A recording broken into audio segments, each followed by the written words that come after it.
Alright, so here we have Iris explaining to us how our eyes work, and that the view of each eye merge to make what we actually see. So, it's the same thing with the two photographs. You merge them and create one photo. And the best part is that you can do this yourself, without a stereoscope, as long as you cross your eyes. Is it that kind of situation where you see people do funny faces with their eyes, like their eyes converge into one place in a silly way, and I don't know, I'm afraid to do that. It's the same thing as people rolling their eyes, like in the back of their heads, like you only see the white of their eyes and not the pupils, and that's scary as fuck. Like, I'm afraid that my pupils are just gonna be stuck inside of my head, like I'm not gonna be able to see. Then again, I don't have eyes, so I don't have to worry about that. Watch me. And see if you can copy. Oh! Now guys, do this. Alright, let me try. Oh god. You ready, Miss Naruto?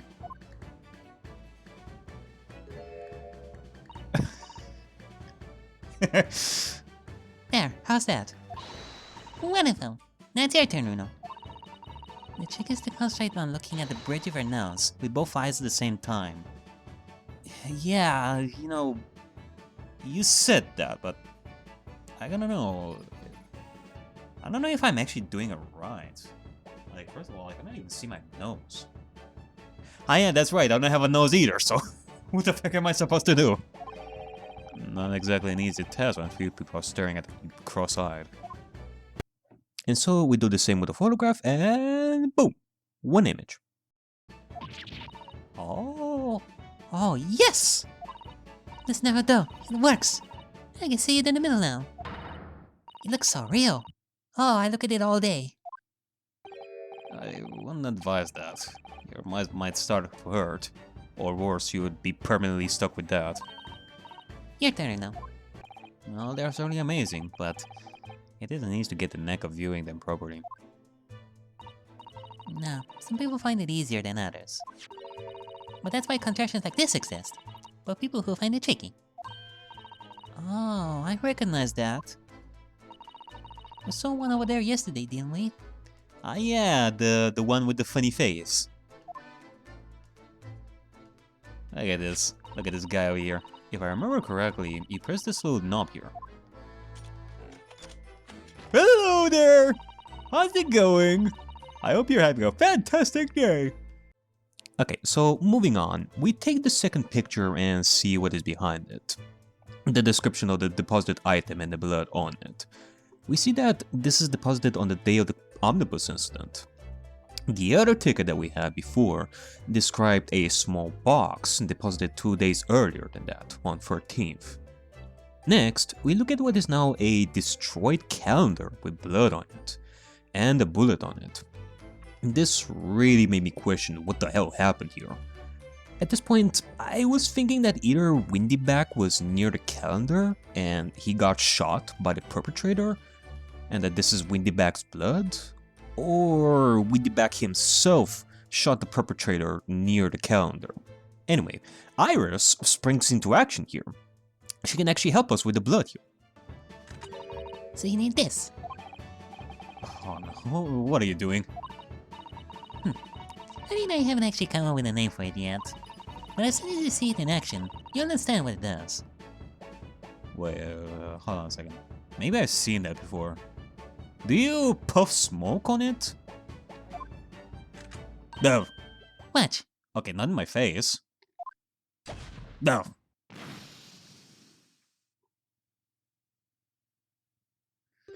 Yeah, would you look at that? Oh, the color of bloodstain has changed. Now we have turned PG. There. This makes sense now? Yeah, thank you, Iris. Now we can show this to a wider audience and such. We have finally become our own Danganronpa. Yeah, I think I'm starting to understand. Now you've turned it into ectoplasmic ghost splooge. Good. It works on the principle that different people have different types of blood, you see. Yeah, how wonderful. The chemical it finds combines with the blood and makes it change color. So you can identify whose blood this is that you're looking at in a flash. Oh. So it is like Lumino, eh? Lumino. I like the sound of that. Oh, what a fabulous invention, Iris. Is it? I bet Jeannie would say it's bleeding great. So whose blood are we looking at then?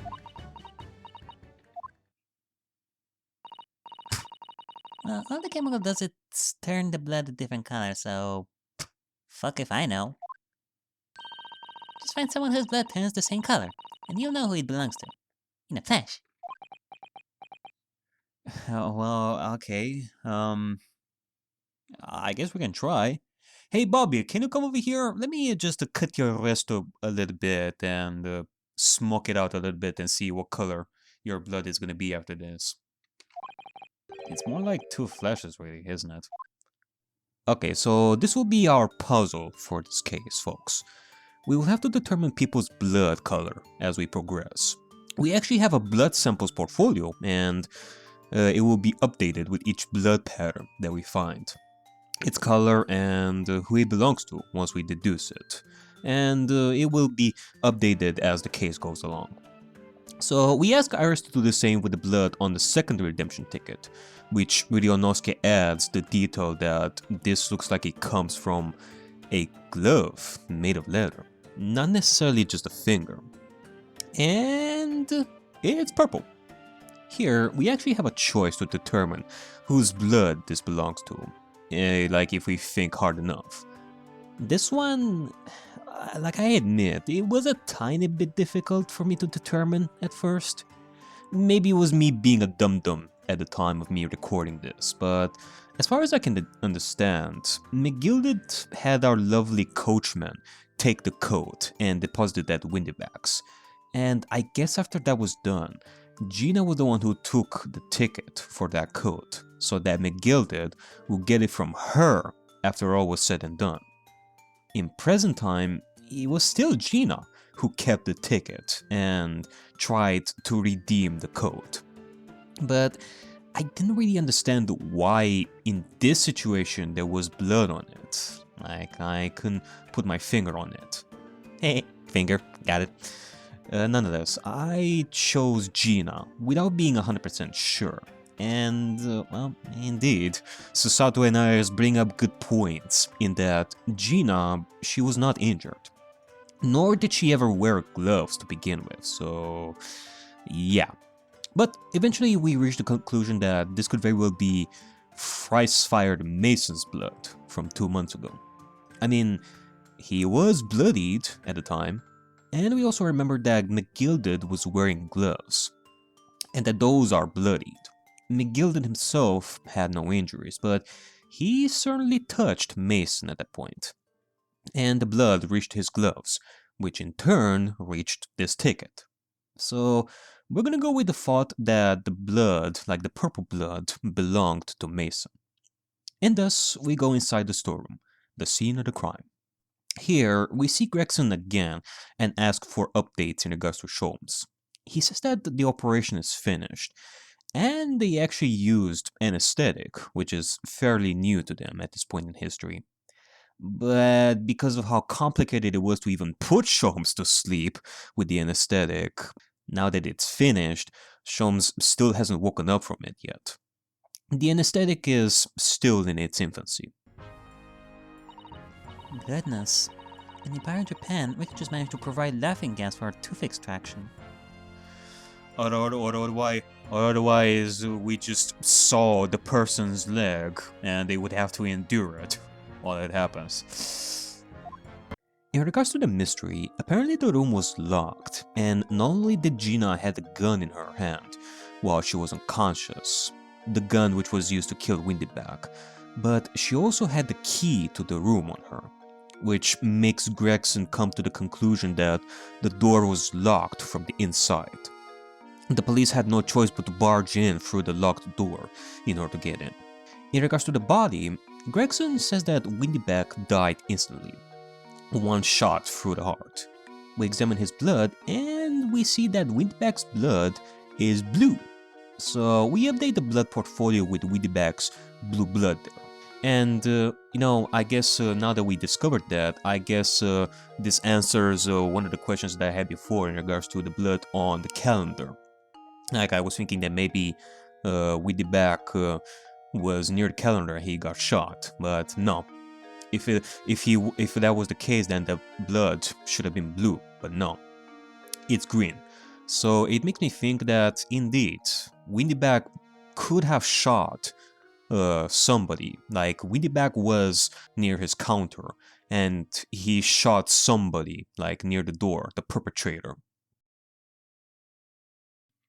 Alright, let us continue our investigation of this room over here. Let me investigate this right over here. This is a revolver.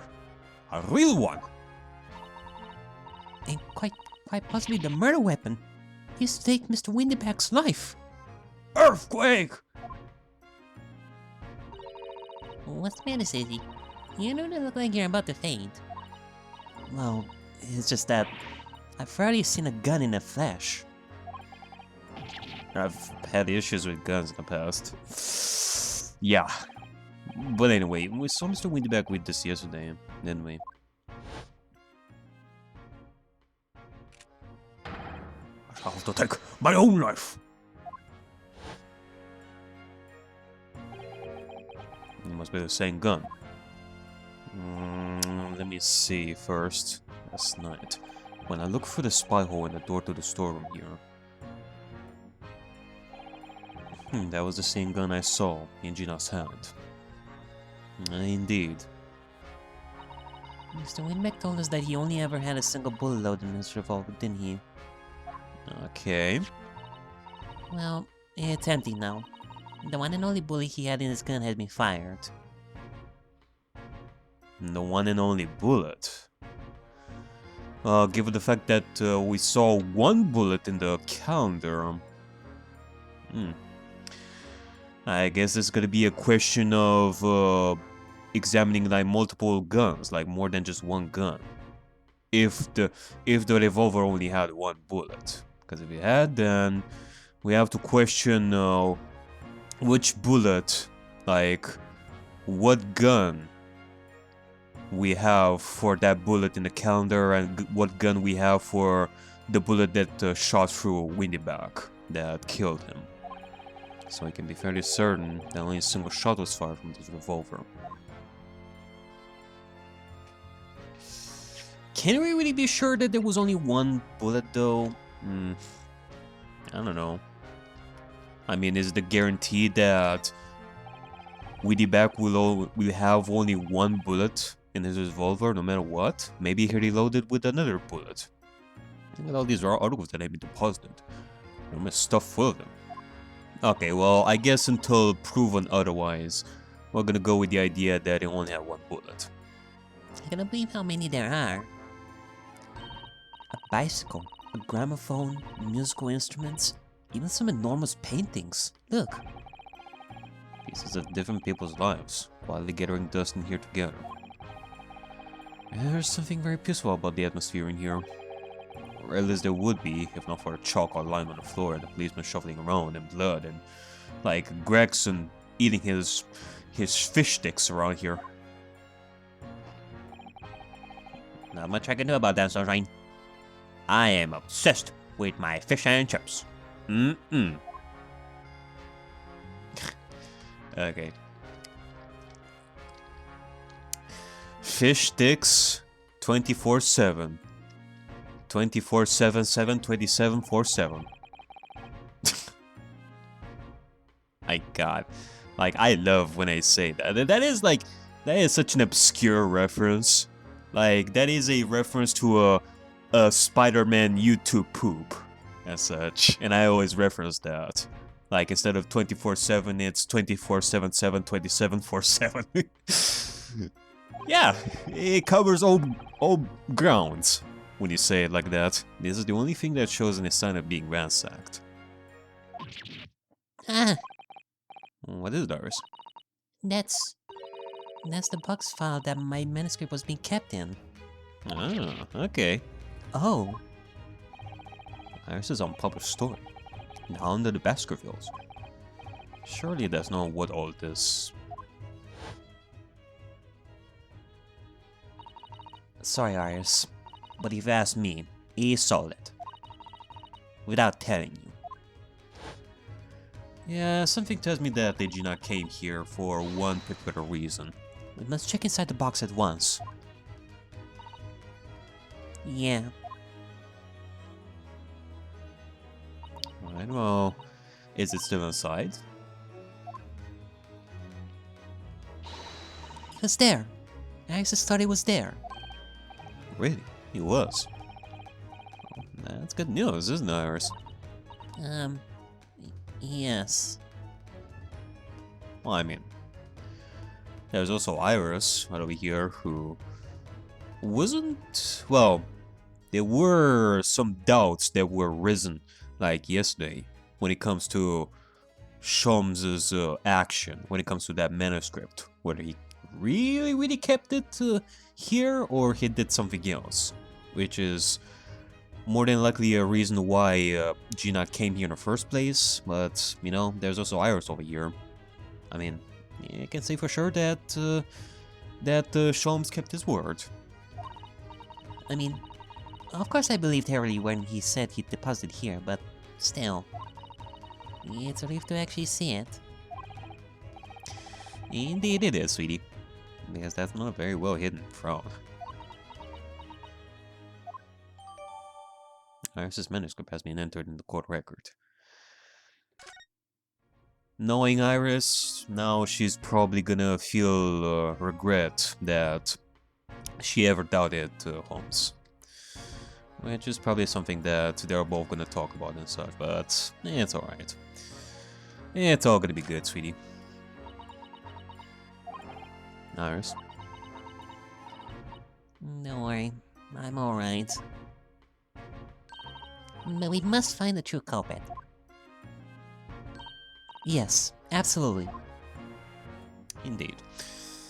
Okay, well, anything else around here that we can investigate? No paperwork? We checked the manuscript. That is something that we're gonna ask Gina about. Gramophones? Nope. Okay then. Mr. Gregson, can we present you with some stuff? Do you have some stuff to say about some of the pieces of evidence that we have around here? Inspector, what do you make of this? Ah, I will hear then. A redemption ticket for an article deposited here is. Looks like someone ran out of office stationery and wrote the ticket on whatever paper was to hand. Yeah, this is the ticket for Mr. McGillicuddy's overcoat. The one that little diver turned up with yesterday. Oh, actually, no. It's something else. Really? Think you know better than me, do you? No, I didn't mean to. I mean, as Mike Maxine, it isn't the same ticket. Of course it isn't. Of course it isn't. I never doubted you, your leadership. No. So, what's all this about then? If I may be so bold as to ask. This is a second ticket. A second one? Yeah, since the Miss McGill did in fact had another article in storage here at Wheatback's.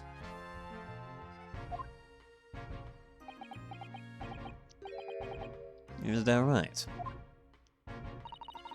I think we need to discuss this further with the inspector, Miss Naruto. Good, because he's ever so easy to talk to. Oh, okay. So another topic. This ticket was in one of the pockets of Mr. McGillicuddy's overcoat. Eh? You mean to tell me? Yeah, there was more than just a music box disc, it seems. I should insist on the lads taking it back to the yard and examining it properly. Well, according to the details on this ticket, Mr. McGillicuddy deposited another article here with Mr. Windyback. Yeah, I can see it written here. A small box, was it? Do you have any idea where it is, Gexy? Any idea at all? I mean, could it be the same box that... Well, it's definitely not a small box, the one that the manuscript was put in. In fact, that may be a box for multiple articles that Wittyback would put, like the box in the background over there, the purple one. This says small box. Because I guess a question would be raised if this was actually Sholmes? Nah. I'm still gonna say that we're talking about a music box. How long unpublished? Thingy Bobby. Iris Wilson. The Hand of the Baskervilles. I just don't know the exact title of this unpublished story. I suppose I'll just have to wait until she's ready to explain it to me. I'm sorry. Ready to confess your sins, Susato? Oh, yeah, I suppose it could be. But if it like going back to the idea before, if it's not that box right over there, then where is it? I have to ask. Please stop looking at me with those big turquoise eyes, all full of hope and expectation. I have had enough of that. It's too much pressure. I lose my marbles. I'll go barking. There's no time for dog impressions, Inspector. That's enough sauce from you, Sunshine. Woof! There is one thing that springs to mind. According to this ticket, the redemption deadline is already passed, hasn't it? Yeah, of course. Articles are only held for 2 months. So the small box will no longer be in here then. That's right. It's being forfeited. Which means it could be on the shelves in the front of the shop, where the forfeited items are offered for sale. Okay. Yeah, the shelves in the front. I must search them at once. You're wasting your time. Oh? There are dozens of little boxes out there. Hundreds even. You don't possibly know which one might have been gilded. The information is not written in the ledger. Now, I think we should at least have a look, just in case. Well, of course, your ladyship, of course. There's samples of all of you, I'm sure. Yeah. This is getting old. Alright, alright. Enough with your gumshoe. Oh! Christ. Ah! He jumped on my skin there. How could Mr. Windbig set such a wicked trap? I doubt he set out to scare anyone. I mean, it surely doesn't help that the clocks are all ringing at the same time. It was pretty loud. Is that really the time? I think perhaps we should page in another visit soon. Oh? Her trial is tomorrow. We must establish whether or not you will be defending her. I think we should ask her one more time. She may have changed her mind. Yeah, totally. Did you remember, Runo? You told her she could rip up the representation papers if she didn't want you to be her lawyer. Really? Did I say that? Yes, you did. Totally. The deadline for submitting the paperwork is fast approaching. In that case, we had better hurry back to the prison and talk to Gina again. Well, first things first, I'm gonna check some stuff around here. A little peek. Yeah, this is why all the items have been forfeited by the original owners are offered for sale. That's right. They all got little price labels on them. There are so many. I wonder if the small box this ticket was for is still on the shelf somewhere. The box that Mr. McGill did deposited here just over 2 months ago. Even if it were, finding it promises to be very troublesome indeed. There's so many boxes. It could be any of them. Strom said that the pawnbroker's was the safest place to store it. More secure than a bank's vault. So perhaps the small box of Mr. McGill's contains something of very great value. Well, if that's the case, we probably have kept it locked. So then we need to find every box with a lock and break them all open. Hiya! Oh yeah. Oh, look at you. You who are suspected of maybe stealing some stuff from the storeroom and looking at the manuscript. You're one to hit us with that. That sort of misconduct would get you arrested. I won't let that happen. Ah, this takes me back. It's been some time since Susato sound left through me.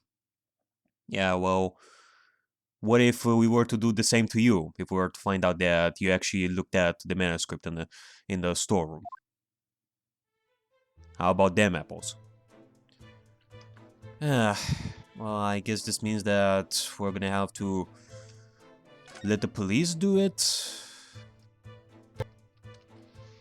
Okay, well, I guess for now, it is a lost hope when it comes to finding that box like right now. I guess for right now, I guess we're gonna see about doing that later. That or entrust ourselves to the Bobbies and the Gregson to actually find this box. Or it could be that this box was sold to someone. Or it could have been stolen by the perpetrator. So yeah, I guess for right now we don't have much much to do with that. So let's go back to prison and talk to Gina once more.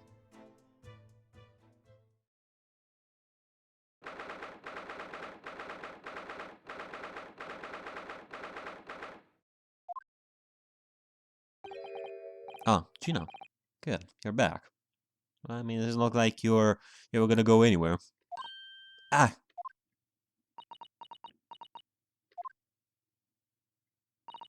The police must have finished questioning her then. Oh, how was it, Teeny? Was it awful? Hey! Oh, it didn't bother me. Thank you for the papers you signed before. It meant we were able to investigate the Winnibags. Oh, Right.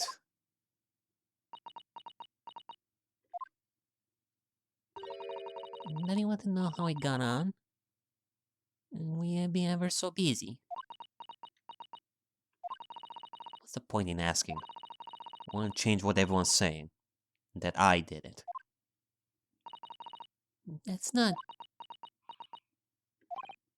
Gina, we came to ask for your final decision. Eh? What decision? About tomorrow's trial. Will you let me defend you or not? Come on.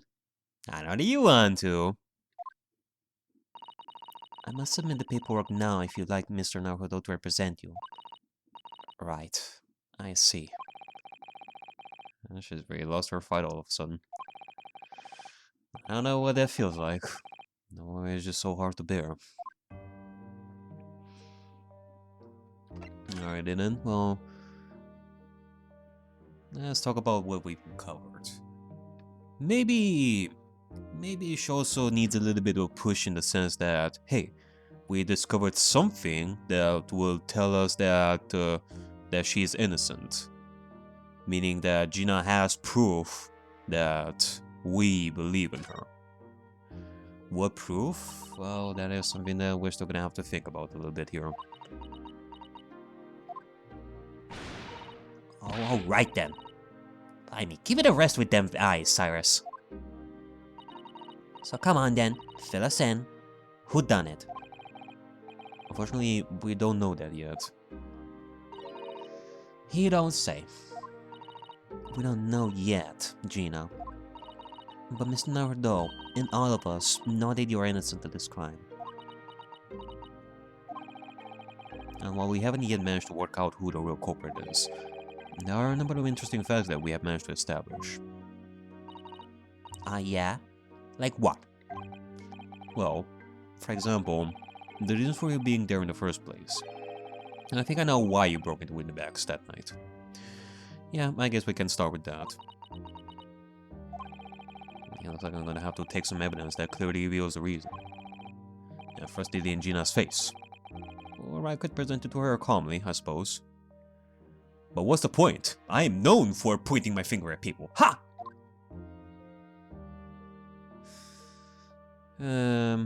Alright then, well, might as well do it like right now. Hold on, let me do it like this. We're gonna present this to her first, and then we're gonna see about the representation papers. Gina, we are proud to present you this. The manuscript of Iris's latest story. Ah! Right. Well, that's good then. Curiously, the store made Windyback showed no signs of being ransacked for items of value or the like. With one exception. The box file that housed this manuscript. Yep, it was completely open when we found you. It was you, wasn't it, Gina, who broke open the box containing this manuscript last night. Eh? You went out there to find out where or not the haunted basket goes was really there. For Iris's sake. And that's the real reason you broke into the store last night, isn't it? Ah! Why don't you tell us what happened? Please.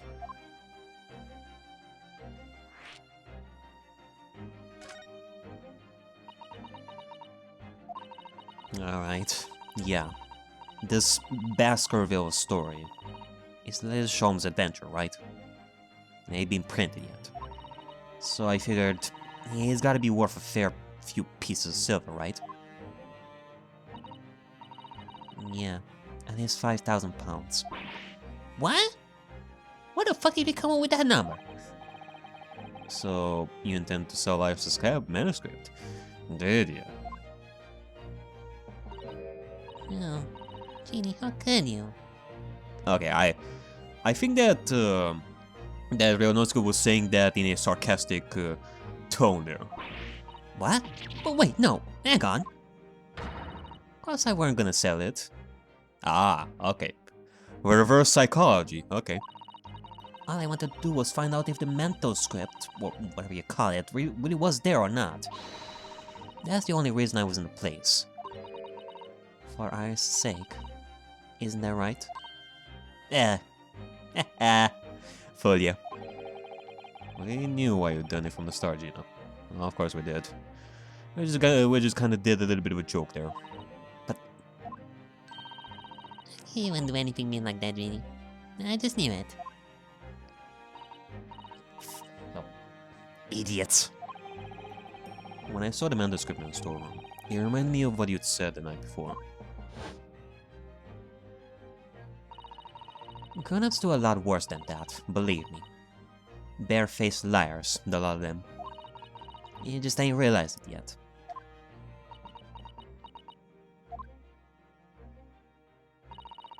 I'm telling you, that mental script that ain't that Winnieback's. You'd soon see if you had a look. If I'm honest, I have wondered if Artie's telling me the truth sometimes. And then sometimes I wonder if he might have hidden my manuscript somewhere. Somewhere I don't know. Even though it's wrong on me to doubt him.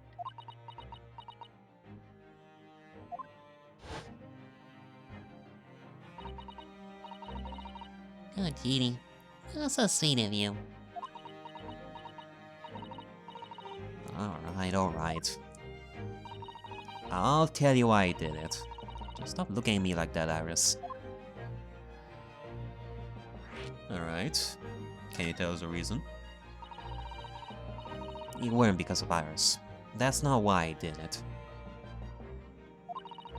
I just wanted to know the truth, that's all.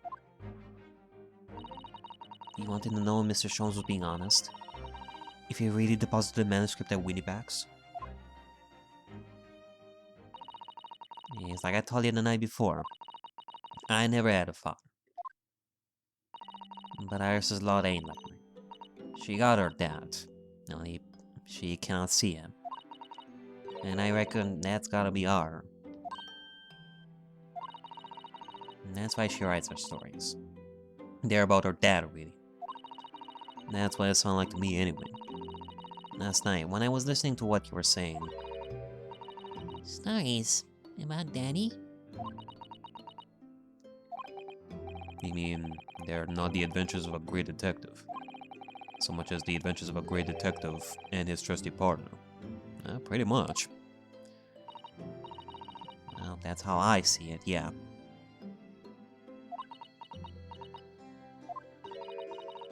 You're so thoughtful and so kind, Jenny. Yeah, and we never thought any differently, did we? Look, give it a rest, will ya? I hate all this chummy nonsense. Do you hear? I hate it. I don't trust no one, right? That's how I work. Because if you don't trust no one can lay you down. So leave me alone. Go on, Scarper.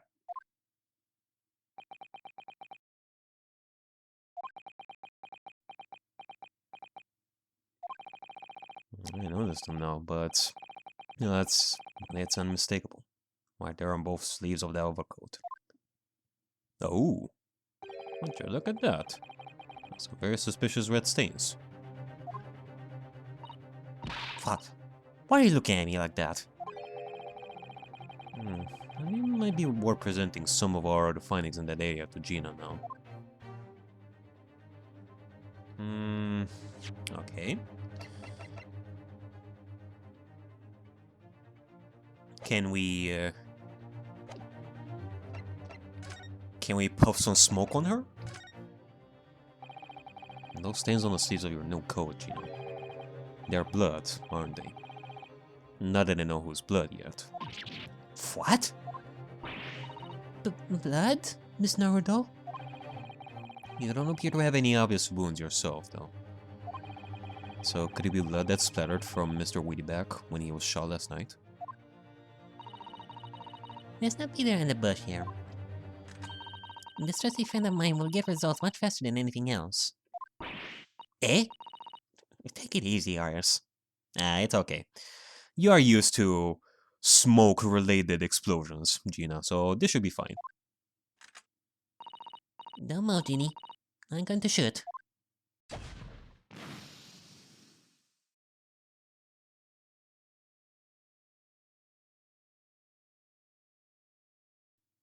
Purple. Oh my.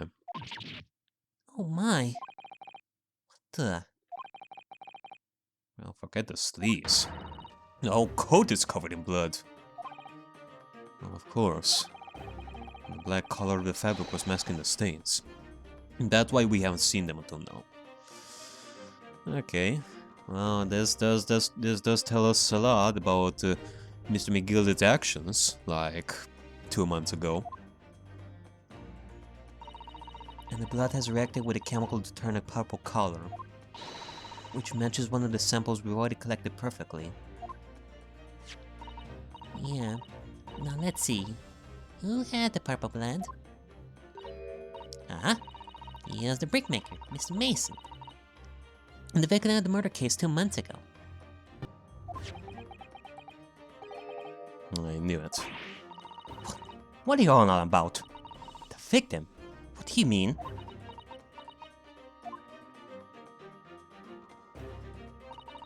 It's a rather uncomfortable situation, Miss Naruto. But I think this makes things quite clear. It means the omnibus case is finally solved. Well... I mean, I guess we can discuss that case once more. See if we can actually solve it. The truth about who really murdered the brickmaker, Mr. Mason, is revealed. Oi! Would someone explain what's going on? Stop telling off a story.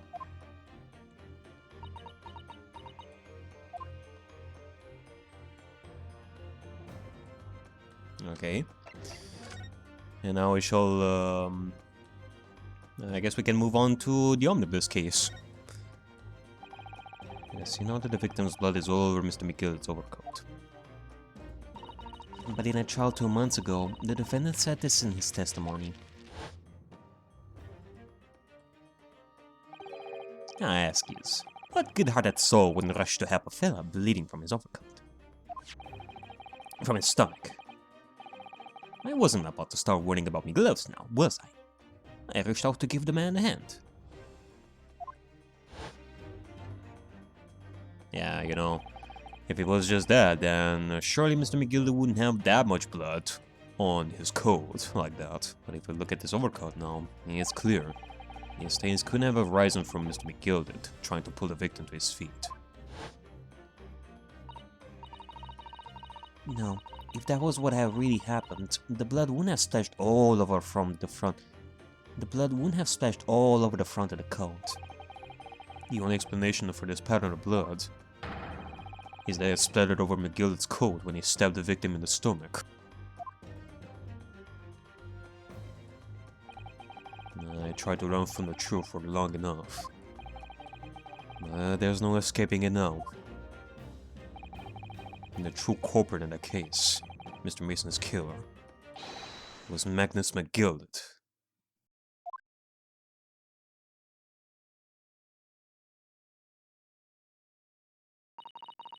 It's narrowed down. And that horrible case is solved at last. And I hope the man walk free from that trial. As all that twisted testimony and all that sham evidence to prove his innocence. Well, it is better late than never that we actually solved this case in the truest sense. Yeah, we reached this truth right over here. How could I have let that happen?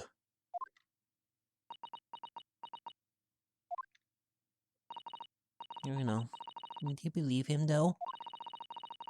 Do you believe Mr. McGilder was innocent?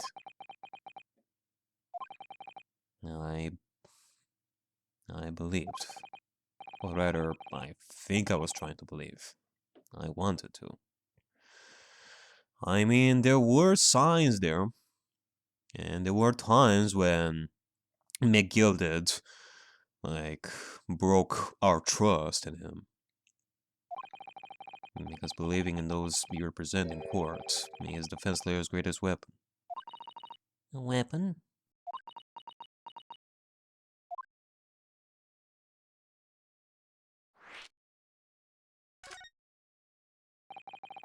Before I came to Great Britain, a great friend of mine taught me a valuable lesson. You mean Kazuma-sama?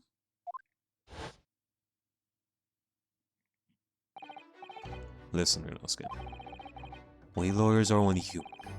We don't know for sure what is the truth and what is a lie. Which is why we must resort to our primary weapon.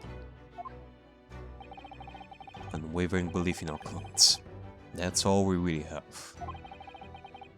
Unwavering belief.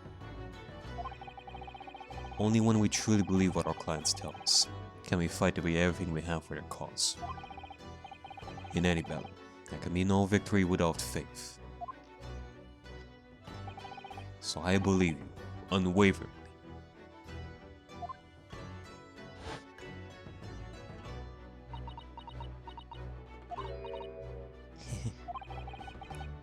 That's funny, Gino. Or, sounds like in this Empire of Japan you come from, everyone must be soft. Come on, look at the mess it's got you into. Believing in that bog trotter. Yeah, I inadvertently helped the murderer walk free. Indeed. At least you've learned your lesson now, eh? Believing in people's never worth it. Someone always stabs you in the back in the end. So as you let your guard, you've had it. Take a leaf out of my book. Believe no one and get hurt by no one.